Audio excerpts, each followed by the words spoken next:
ഞാൻ അനുഭവിക്കുമ്പോഴും justice VR കൃഷ്ണയ്യരെ പോലെയും Mukundan C മേനോനെ പോലെയും വാസുവേട്ടനെ പോലെയും ഒക്കെയുള്ള കേരളത്തിലെ മുസ്ലിങ്ങളല്ലാത്ത മനുഷ്യാവകാശ പ്രവർത്തകർ എന്റെ മോചനത്തിന് വേണ്ടി സംസാരിക്കുമ്പോൾ എനിക്ക് സുപ്രീം കോടതിയിൽ കേസ് നടത്തുന്നതിന് വേണ്ടി എന്റെ പ്രിയപ്പെട്ട മക്കൾ വെള്ളിയാഴ്ച മലപ്പുറം ജില്ലയിലെ പള്ളികൾക്ക് മുന്നിൽ ബക്കറ്റും കൊണ്ട് നടക്കുമ്പോൾ പോലും ആ ബക്കറ്റിൽ ഒരു നാണയത്തൊട്ടി ഇടാതിരിക്കത്തക്കവണ്ണം പ്രസ്താവന നടത്തിയ മുസ്ലിം നേതാക്കന്മാരുണ്ടായിരുന്നു. അവർക്കെതിരെ ഞാനൊന്നും മിണ്ടിയില്ല, അവരെ ഞാൻ ആക്ഷേപിച്ചില്ല, അവരെ വിമർശിച്ചില്ല, അവർക്കെതിരെ പ്രസംഗിച്ചില്ല, അവരെ കുറ്റം പറഞ്ഞില്ല എന്ന് മാത്രമല്ല, ഞാൻ പറഞ്ഞു ഞാൻ അനുഭവിച്ച പീഡനങ്ങൾ അവരാരെങ്കിലും അനുഭവിക്കേണ്ടി വന്നാൽ കേരളത്തിലെ മനുഷ്യരെ സംഘടിപ്പിച്ചുകൊണ്ട് ജയിലിലേക്ക് മാർച്ച് നടത്തി അവരിറങ്ങുന്നതുവരെ ഞാൻ സത്യാഗ്രഹം ഇരുന്നിട്ടായാലും അവർക്ക് വേണ്ടി ഞാൻ പോരാടുമെന്ന് പ്രഖ്യാപിച്ചു. എന്റെ സ്ഥാനത്ത് ഞാൻ ജയിലിൽ 10 കൊല്ലം ഇരുന്നു, 10 മാസം 10 ദിവസം. കേരളത്തിലെ ഏതെങ്കിലും ഒരു മുസ്ലിം നേതാവോ ഒരു പിന്നോക്ക നേതാവോ അകാരണമായി ഞാൻ അറസ്റ്റ് ചെയ്തതുപോലെ അറസ്റ്റ് ചെയ്ത് ജയിലിലടയ്ക്കപ്പെട്ടിരുന്നുവെങ്കിൽ അവർക്ക് വേണ്ടി ആദ്യമായി ജയിലിലേക്ക് മാർച്ച് സംഘടിപ്പിക്കുന്നത് ഞാനാകുമായിരുന്നു, എന്റെ നേതൃത്വത്തിലാകുമായിരുന്നു. പക്ഷേ ഞാൻ അനുഭവിച്ചപ്പോൾ എന്നെ കണ്ടില്ല എന്ന് നടിച്ചവർ. ഞാൻ എന്ത് കുറ്റവാ ചെയ്തേ? ഞാൻ പ്രസംഗിച്ചു, അസാമിന്റെ തെരുവോരങ്ങളിൽ പിടഞ്ഞു വീഴുന്ന പാവപ്പെട്ടവരെ കുറിച്ച് പ്രസംഗിച്ചു.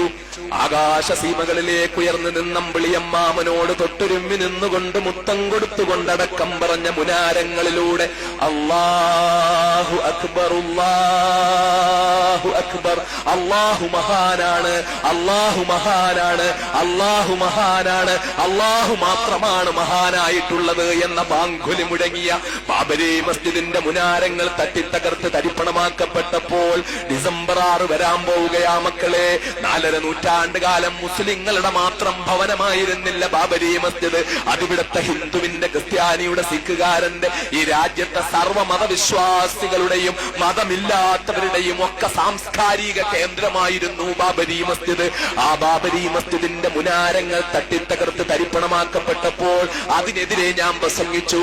ബാബരി മസ്ജിദ് തകർന്നു വീഴുമ്പോൾ ഇന്നത്തെ ആര്യാടൻ മുഹമ്മദിന്റെ അന്നത്തെ പൊന്നോമന നേതാവായിരുന്ന നരസിംഹറാവു ഉണ്ടല്ലോ, ആ നരസിംഹറാവു, ഒരുപാട് ഭാഷകൾ അറിയുന്ന നരസിംഹറാവു ഒരു ഭാഷയിൽ പോലും കരഞ്ഞില്ല, ഒരു ഭാഷയിൽ പോലും അരുതേ എന്ന് പറഞ്ഞില്ല. ബാബരി മസ്ജിദിന്റെ മുനാരങ്ങൾ തട്ടിത്തകർത്ത് തരിപ്പണമാക്കുന്നത് തന്റെ വീട്ടിലെ ടിവിയിലിരുന്നു കൊണ്ട് ചാനലുകൾ മാറി മാറി അടിച്ച് ബാബരി മസ്ജിദിന്റെ മുനാരങ്ങളിലെ കല്ലുകൾ ഒന്നൊന്നായി നിലത്ത് വീണ് പള്ളി മൊത്തം തകർന്ന് തരിപ്പണമായി കഴിഞ്ഞു എന്ന് കണ്ടപ്പോൾ നാൽക്കാലി മൃഗത്തെക്കാളും മോശമായ നിശബ്ദത പാലിച്ച നരസിംഹറാവു എന്ന അധമനെ കുറിച്ച് ഞാൻ പ്രസംഗിച്ചു, അയാളെ ആക്ഷേപിച്ചുകൊണ്ട് ഞാൻ സംസാരിച്ചു. പക്ഷേ എന്റെ പ്രിയപ്പെട്ട മക്കൾ ആലോചിക്കണം, എന്റെ പ്രസംഗങ്ങളിൽ എവിടെയെങ്കിലും ഞാൻ ഒരൊറ്റ സ്ഥലത്തെങ്കിലും ബാബരി മസ്ജിദ് തകർത്തതിന് പകരം ഏതെങ്കിലും അമ്പലം ആക്രമിക്കണമെന്ന് ഞാൻ പറഞ്ഞോ?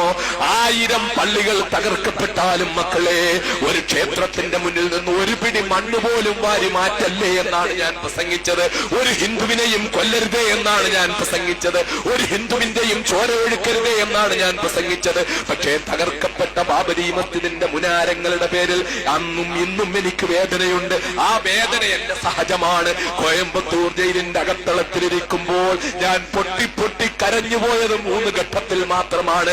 അതിൽ ഒരു ഘട്ടം ഇന്ത്യ രാജ്യത്തെ ഗുജറാത്ത് സംസ്ഥാനത്ത് ആയിരക്കണക്കിന് നിരപരാധികളെ കൊന്നൊടുക്കിയപ്പോൾ, 100 കണക്കിന് സഹോദരിമാർ മാനഭംഗപ്പെടുത്തപ്പെട്ടപ്പോൾ, 100 കണക്കിന് പിഞ്ചു പെൺകുട്ടികളുടെ ഗുഹ്യസ്ഥാനങ്ങളിലേക്ക് പെട്രോൾ അടിച്ചു കയറ്റിയിട്ട് തീപ്പെട്ടി ഉരച്ചു വെച്ച് ആ തീപ്പെട്ടിക്കൊള്ളി ചെന്ന് വീഴുമ്പോൾ ഗുഹ്യസ്ഥാനം പൊട്ടിക്കീറി ആ കുഞ്ഞുങ്ങളുടെ വയറ് പൊട്ടിച്ചു തരുന്നത് കണ്ട് കൈകൊട്ടി പൊട്ടിച്ചിരിച്ച മോഡിയുടെയും നരാധമന്മാരുടെയും കഥ കേട്ടപ്പോൾ ഞാൻ ജയിലിലിരുന്ന് പൊട്ടിക്കരഞ്ഞു പോയി. തമ്പുരാനെ, എനിക്കിതിനെതിരെ ഒന്നുറക്ക സംസാരിക്കാൻ പോലും കഴിയുന്നില്ലല്ലോ.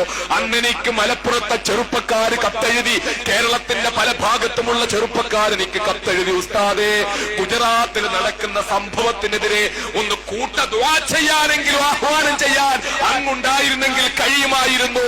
അതുപോലും ഇല്ലാത്ത അവസ്ഥയിലാണ് ഞങ്ങൾ ഇപ്പോൾ ഉള്ളതെന്ന് പറഞ്ഞുകൊണ്ട് എനിക്ക് കത്തെഴുതി.